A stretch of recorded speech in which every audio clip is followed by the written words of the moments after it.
How did you get involved with SRU? ISU? ISU. ISU. So, do you know what SEDS is? Mm-hmm. Okay, so it starts with SEDS. I went to a SEDS conference. I've gone to several SEDS conferences. There's Space Vision that they hold in November. I had never heard of ISU until I got there.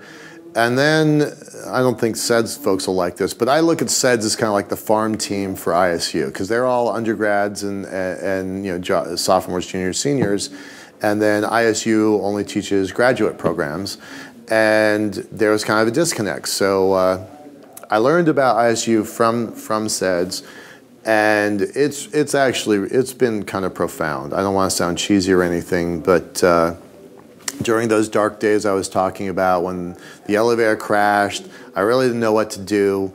I actually used ISU as like a litmus test. I kind of have a choice, right? Like, okay, you know, checkbook is empty, right? But I love what I'm doing. Versus make a bucket of money because I'm good at investment management and not really care about what I'm doing. So I had two very distinct choices in my life, and I got accepted into ISU, their space studies program. It's only a 10-week program. It floats around the world, so I happened to go to Barcelona for the summer. It was terrific, and I used it as a litmus test of, do I care enough about space to pursue it?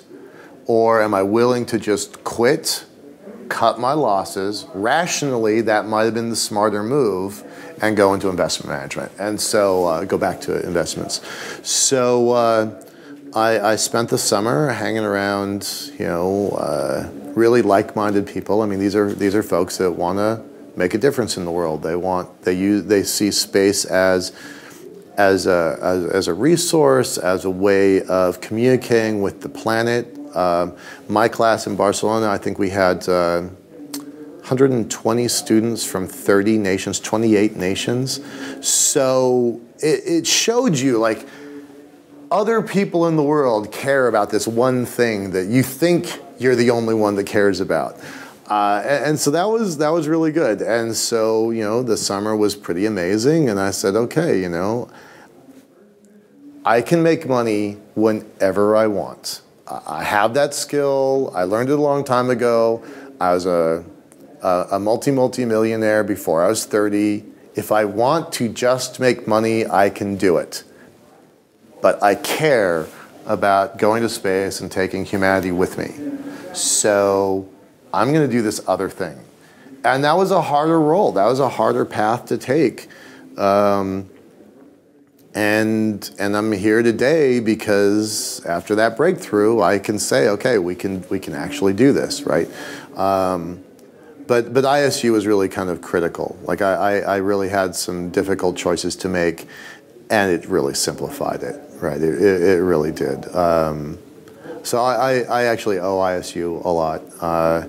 And, you know, along the way, I started really kind of cultivating that relationship after I graduated, and I'm now in the MBA program, and I'm the president of the U.S. Alumni Association, so I've really kind of worked that network. That network is really important. I don't know if do you know that much about it? Yeah? Okay. You know, is it something like 3,500 graduates around the world? The smart-ass response is that they're the space mafia. They're very connected. They're very willing to do favors for one for another because they all know. Like, I went through the program in 2008, but the guy who went through the program in 1998 and the guy who went through the program in 1988, we're all symbiotically related, right? Even if we don't necessarily know each other, we have the same basic philosophies, the same basic mindsets.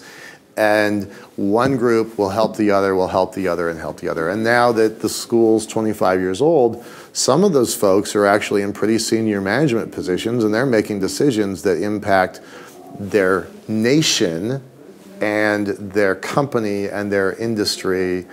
And it's kind of well organized.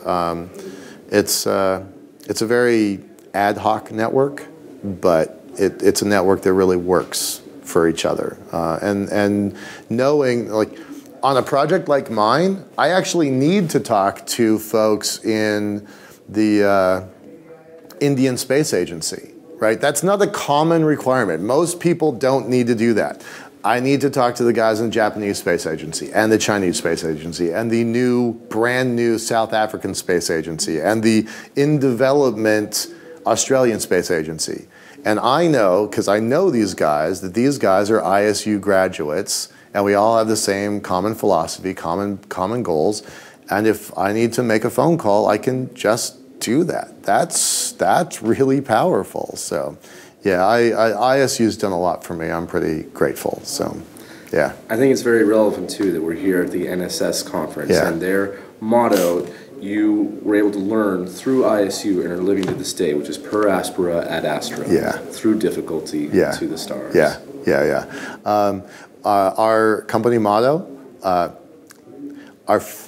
refer to it as Liftport 1.0 and Liftport 2.0. Liftport 1.0's internal motto was change the world or go home.